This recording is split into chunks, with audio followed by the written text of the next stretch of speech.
रमेश का एक छोटा सा परिवार था जिसमें एक खूबसूरत पत्नी और 2 प्यारे बच्चे थे। उसकी पत्नी और बच्चे हर हाल में खुश थे, लेकिन रमेश उन्हें जिंदगी के सारे ऐशो आराम देना चाहता था और इसके लिए वह प्रतिदिन 16 घंटे से भी अधिक काम किया करता था। दिन भर ऑफिस में काम करने के साथ साथ वह सुबह और शाम ट्यूशन सेंटर में ट्यूशन भी पढ़ाया करता था। वह सुबह सुबह घर से निकल जाता और आधी रात के बाद घर लौटता था।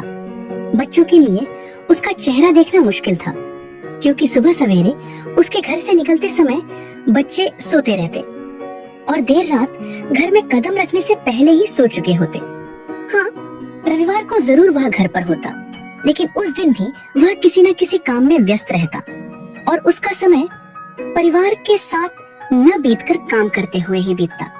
परिवार उसके साथ क्वालिटी टाइम बिताने का बस इंतजार करता रह जाता। पत्नी अक्सर उससे कहा करती कि उसे घर में वक्त बिताना चाहिए। बच्चे उसे बहुत मिस करते हैं। उस वक्त वह यही जवाब देता कि ये सब मैं उनके लिए ही तो कर रहा हूँ।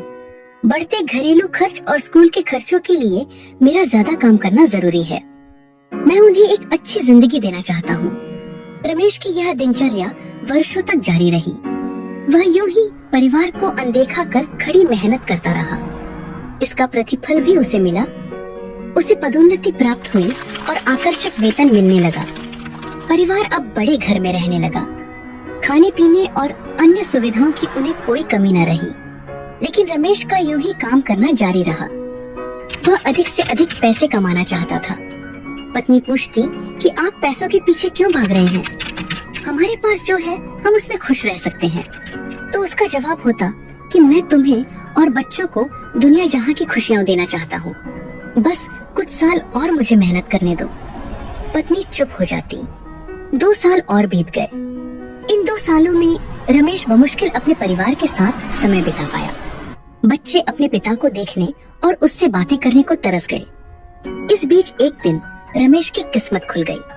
उसके दोस्त ने उसे अपने व्यवसाय में हिस्सेदारी की पेशकश की और इस तरह रमेश एक व्यवसायी बन गया। व्यवसाय अच्छा निकला और रमेश को पैसे की कोई कमी न रही। उसका परिवार अब शहर के सबसे अमीर परिवारों में से एक था। उनके पास सभी सुख सुविधाएं और विलासिता थी, लेकिन अपने बच्चों से मिलने का समय उसके पास अब भी नहीं था। अब तो वह बमुश्किल घर पर रह पाता। उसका अधिकांश समय शहर से दूर बिजनेस टूर पर बीतता। साल गुजरने के साथ उसके बच्चे बड़े हो गए। अब वे किशोरावस्था में पहुंच गए थे। रमेश ने भी इन सालों में इतना पैसा कमा लिया था कि उसकी अगली 5 पीढ़ियां शानदार जीवन जी सकती थी। एक दिन रमेश के परिवार ने छुट्टियां बिताने के लिए समुद्र तट स्थित अपने घर जाने की योजना बनाई। बेटी ने उससे पूछा, पापा, क्या आप एक दिन हमारे साथ बिताएंगे?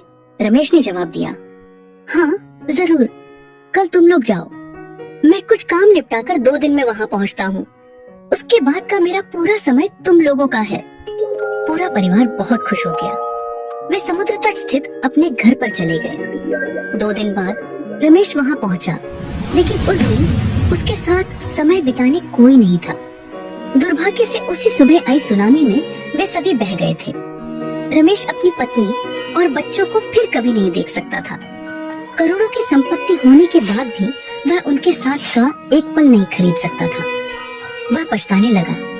पत्नी के कहे शब्द उसे याद आने लगे। आप पैसों के पीछे क्यों भाग रहे हैं? हमारे पास जो है हम उसमें खुश रह सकते हैं। ये कहानी सिखाती है कि पैसा सब कुछ नहीं खरीद सकता, इसलिए पैसों के लिए अपने परिवार को महत्व देना कम मत करें।